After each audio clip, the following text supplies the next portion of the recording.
نحمده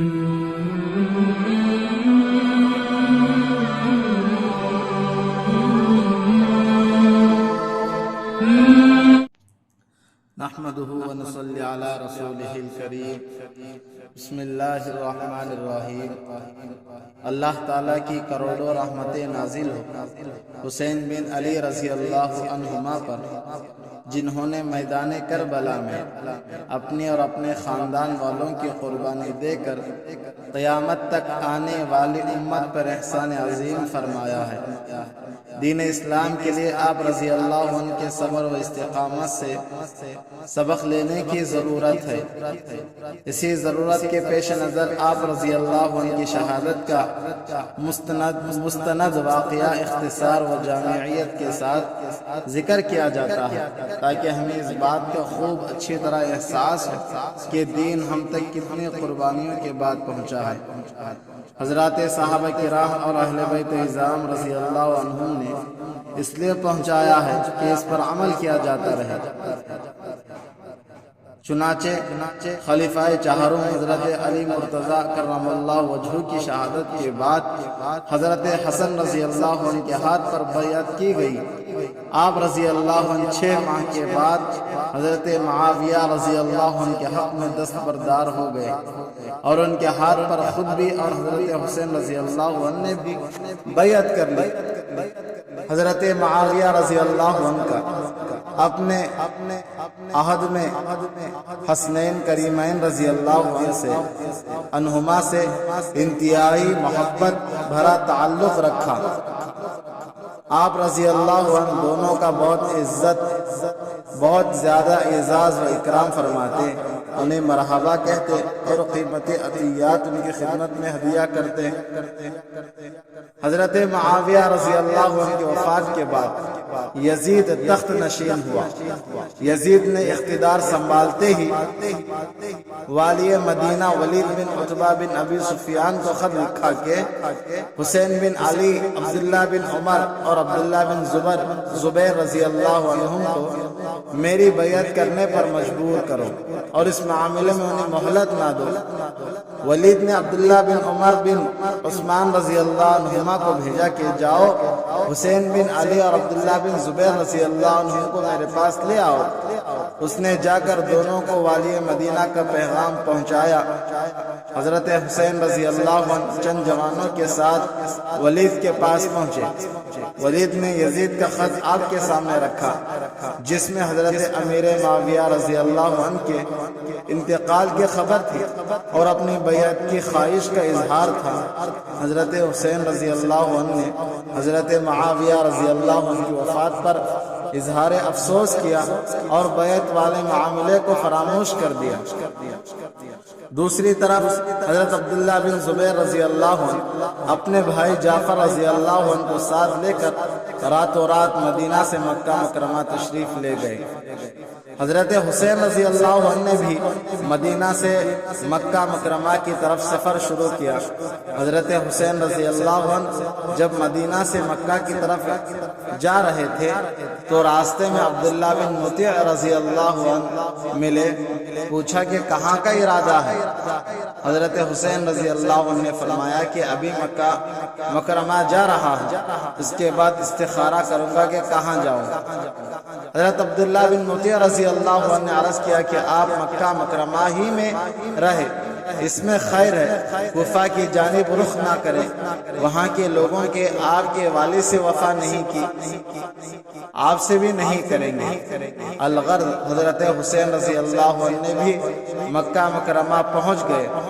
یزید کو جب یہ معلوم ہوا کہ دونوں حضرات مدینہ سے چلے گئے ہیں تو اس نے مدینہ کے حاکم ولید بن عتبہ بن ابی سفیان کو معزول کر دیا اور ان کی جگہ عمر بن سعید اشدق کو حاکم مدینہ مقرر کر دیا۔ اس کی فوج میں حضرت عبداللہ بن زبیر رضی اللہ عنہ کا بھائی عمر بن زبیر بھی تھا۔ بعض معاملات کی وجہ سے دونوں بھائیوں میں شدید اختلاف تھا۔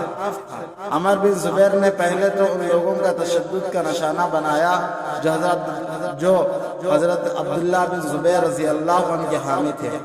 اس کے بعد والی مدینہ عمر بن سعید اشدق کے مشورے سے 2000 کا لشکر لے کر مکہ مکرمہ کی طرف روانہ ہوا تاکہ حضرت عبداللہ بن زبیر اور حضرت حسین رضی اللہ عنہ کو گرفتار کر سکے۔ اس موقع پر ابو شریح خزائی نے عمر بن سعید کو اس کام سے روکا کہ اس سے مکہ مکرمہ کی حرمت پامال ہوگی۔ جو لوگ حرم میں پناہ گزیر ہیں انہیں کی گرفتاری کے لیے فوج بھیجنا اللہ کی مقرر کردہ حدود کو توڑنا ہے جو کہ حرام ہے، مگر عمر بن سعید نے کوئی بات نہ مانی۔ عمر بن زبیر 2000 کا لشکر لے کر مکہ روانہ ہوا۔ مکہ سے باہر ایک جگہ پڑاؤ ڈالا اور اپنے بھائی حضرت عبداللہ بن زبیر رضی اللہ عنہ کو پیغام بھیجا کہ مجھے یزید نے حکم دیا ہے کہ آپ کو گرفتار کروں، لیکن میں مکہ مکرمہ میں لڑائی جھگڑے کو مناسب نہیں سمجھتا، اس لیے آپ خود کو میرے حوالے کر دیں۔ حضرت عبداللہ بن زبیر رضی اللہ عنہ نے اپنے لوگوں کو مقابلے کے لیے بھیجا۔ انہوں نے عمر بن زبیر اور اس کے لشکر کو شکست دی۔ حضرت حسین رضی اللہ عنہ یہاں 3 سے 4 ماہ تک قیام فرمایا۔ کوفہ کے لوگوں کو جب معلوم ہوا کہ حضرت امیر معاویہ رضی اللہ عنہ انتقال فرما گئے ہیں، یزید تخت نشین ہوا ہے، حضرت حسین رضی اللہ عنہ اور حضرت عبداللہ بن زبیر رضی اللہ عنہ نے یزید کی بیعت کرنے سے انکار کر دیا ہے، تو لوگ کوفہ میں سلیمان بن سرد کے مکان پر جمع ہوئے۔ حضرت حسین رضی اللہ عنہ کو خط لکھا کہ آپ ہمارے پاس تشریف لائے، ہم سب آپ کے ہاتھ پر بیعت کرنے کو تیار ہیں۔ اس کے بعد خطوط کا ایک طویل سلسلہ شروع ہوا جن میں یزید کی شکایت، اس کے خلاف اپنی حمایت و نصرت اور حضرت حسین رضی اللہ عنہ کے ہاتھ پر بیعت کرنے کا یقین دلایا گیا تھا۔ خطوط کے ساتھ ساتھ کوفہ والوں کے چند وفد بھی حضرت حسین رضی اللہ عنہ کے پاس روانہ کیے۔ آپ رضی اللہ عنہ نے اپنے چچا زاد حضرت مسلم بن عقیل رضی اللہ عنہ کو کوفہ بھیجا اور ان کے ہاتھ خط بھی اہل کوفہ کے نام لکھا جس کا مضمون یہ تھا: بعد السلام مسنون، مجھے آپ لوگوں کے خطوط ملے جس سے حالات کا اندازہ ہوا۔ میں اپنے معتمد چچا زاد حضرت مسلم بن عقیل رضی اللہ عنہ آپ کے پاس بھیج رہا ہوں تاکہ وہ حالات کا جائزہ لے کر مجھے بذریعہ خط مطلع کر دے۔ ان کی طرف سے حالات کی بہتری کی اطلاع آئے گی تو میں کوفہ آ جاؤں گا۔ جب مسلم بن عقیل رضی اللہ عنہ کو کوفہ پہنچے، یہاں کے حالات سے اندازہ لگایا کہ لوگ یزید سے نفرت کرتے ہیں اور حضرت حسین رضی اللہ عنہ کی بیعت کے لیے بے چین ہیں۔ یہ دیکھ کر حضرت مسلم بن عقیل رضی اللہ عنہ نے حضرت حسین رضی اللہ عنہ کے لیے بیعت لینا شروع کر دی۔ چند دنوں میں صرف کوفہ کے تقریباً 18,000 افراد نے حضرت حسین رضی اللہ عنہ کے لیے بیعت کر لی۔ حضرت مسلم بن عقیل رضی اللہ عنہ کو اطمینان ہو گیا کہ حضرت حسین رضی اللہ عنہ تشریف لائے تو پورا عراق ان کی بیعت کر لے گا۔ حجاز مقدس کے لوگ پہلے ہی سے ان سے محبت کرنے والے اور تابعدار ہیں، اس لیے ملت اسلامیہ کے سر سے یزید کی مصیبت ختم ہو سکتی ہے۔ ایک صحیح اور مضبوط ریاست قائم ہو سکتی ہے جس میں اسلام کی سربلندی، تقوی، انصاف اور عمل ہوگا۔ ان مبارک خواہشات اور حالات کے پیش نظر انہوں نے حضرت حسین رضی اللہ عنہ کو خط لکھا کہ حالات سازگار ہیں، اب تشریف لائے۔ جب خط حضرت حسین رضی اللہ عنہ کی طرف لکھ دیا گیا، خط حضرت حسین رضی اللہ عنہ کو پہنچا، آپ نے کوفہ کی طرف سفر شروع کیا۔ اس موقع پر آپ کے بھائی محمد بن حنفیہ نے آپ کو خیر خواہانہ مشورہ دیا کہ آپ کوفہ نہ جائیں۔ اسی طرح حضرت عبداللہ بن عمر، حضرت عبداللہ بن عمر، حضرت عبداللہ بن عباس رضی اللہ عنہم بھی کوفہ جانے سے روکا، مگر آپ اپنے خلوص نیت کی بنیاد پر یہ سمجھتے تھے کہ میرے جانے سے وہاں کے لوگوں کا فائدہ ہوگا، اس لیے ان کے مشورہ کے باوجود بھی سفر کا ارادہ ملتوی نہ کیا اور کوفہ کی طرف چل پڑے۔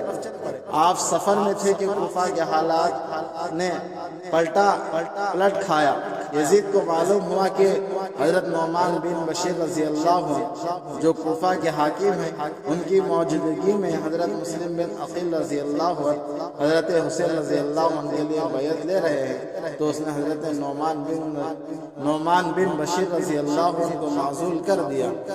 اس کے بعد عبید اللہ بن زیاد کو کوفہ کا حاکم مقرر کر دیا اور اس کی طرف ایک خط لکھا کہ فوراً کوفہ جاؤ، حضرت مسلم بن عقیل کو کوفہ سے نکال لو یا اسے گرفتار کر کے میرے پاس لے آؤ یا قتل کر دو۔ عبداللہ بن زیاد نے کوفہ کا حاکم بنتے ہی حضرت مسلم بن عقیل رضی اللہ عنہ کو تنگ کرنا شروع کر دیا۔ حالات ایسے بن گئے تھے کہ ابن زیاد کے سپاہی حضرت مسلم بن عقیل کو گرفتار یا پھر قتل کرنے کے لیے کوفہ کے گلی کوچوں میں پھر رہے تھے۔ مسلم بن عقیل رضی اللہ عنہ پہلے مختار بن ابی عبید کے گھر میں مقیم تھے۔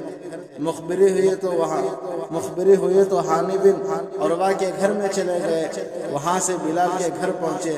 جب بلال نے محسوس کیا کہ ہم پکڑ جائیں گے تو اس نے بھی مخبری کر دی۔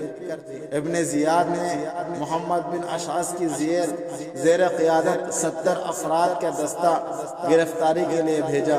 حضرت مسلم بن عقیل رضی اللہ عنہ نے ان کا ڈٹ کر مقابلہ کیا۔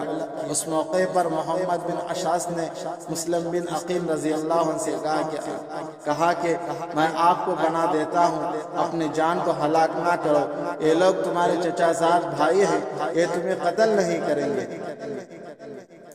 70 افراد کا تنے تنہا مقابلہ کرتے تھے۔ جب حضرت مسلم بن عقیل رضی اللہ عنہ زخمی ہو کر ایک دیوار کے ساتھ ٹیک لگا کر بیٹھے، ان کو ایک سواری پر سوار کر دیا گیا اور ہتھیار لے گئے۔ حضرت مسلم بن عقیل رضی اللہ عنہ نے فرمایا کہ یہ پہلے عہد شکنی ہے کہ امن دینے کے بعد ہتھیار چھینے جا رہے ہیں۔ اس موقع پر حضرت مسلم بن عقیل رضی اللہ عنہ نے روئے۔ محمد بن اشعث نے تسلی دی کہ فکر نہ کرے، آپ کے ساتھ کوئی ناخوشگواری واقعہ پیش نہیں آئے گا۔ حضرت مسلم بن عقیل رضی اللہ عنہ نے فرمایا کہ میں اپنے لیے نہیں روتا بلکہ حضرت حسین بن علی رضی اللہ عنہ کے رو رہا ہوں، جن کو میرا خط مل چکا ہوگا اور وہ چند دنوں میں کوفہ پہنچنے والے ہوں گے اور یہاں پہنچ کر تمہارے ہاتھوں اس مصیبت میں گرفتار ہوں گے جس میں اس وقت تک میں گرفتار ہوں۔ محمد بن اشعث کو کہا کہ آپ نے مجھے پناہ دی ہے، لیکن حالات ایسے ہیں کہ آپ بے بس ہو جائیں گے، مجھے قتل کر دیا جائے گا۔